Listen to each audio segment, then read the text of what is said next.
ঢাকা জাতীয় সমাবেশ সফল করতে কুমিল্লায় জামায়াতের গণমিছিল। 19 জুলাই ঢাকায় জাতীয় সমাবেশ সফল করতে বাংলাদেশ জামায়াতে ইসলামী আজ 16 জুলাই বুধবার বিকাল 5:30টায় কুমিল্লা টাউন হল মাঠ থেকে একে একে গণমিছিল বের করে।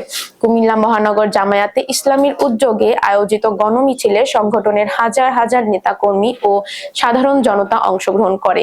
মিছিলে নেতৃত্ব দেন জামায়াতের কেন্দ্রীয় কর্মপরিষদ সদস্য ও কুমিল্লা মহানগরীর আমির কাজী দ্বীন মোহাম্মদ, কেন্দ্রীয় মজলিসের শুরার সদস্য ও কুমিল্লা দক্ষিণ জেলা আমির অ্যাডভোকেট মোহাম্মদ শাহজাহান, কেন্দ্রীয় মজলিসের শুরার সদস্য ও কুমিল্লা মহানগরীর নায়েবে আমির মোসলেউদ্দিন, নগর জামায়াতের নায়েবে আমির AKM এমদাদুল হক মামুন, সেক্রেটারি মাওলানা মাহবুবুর রহমান, সহকারী সেক্রেটারি মোহাম্মদ কামরুজ্জামান সোহেল, কাউন্সিলর মোহাম্মদ মোশাররফ হোসাইন ও অ্যাডভোকেট নাসির আহমেদ মোল্লা, অফিস সম্পাদক মোহাম্মদ জাকির হোসেন, কর্মপরিষদ সদস্য সৈয়দ মোতাহার আলী দিলাল, কুমিল্লা ভিক্টোরিয়া কলেজের সাবেক ভিপি মুজিবুর রহমান সহ নগর জামায়াত ও শিবিরের নেতৃবৃন্দ।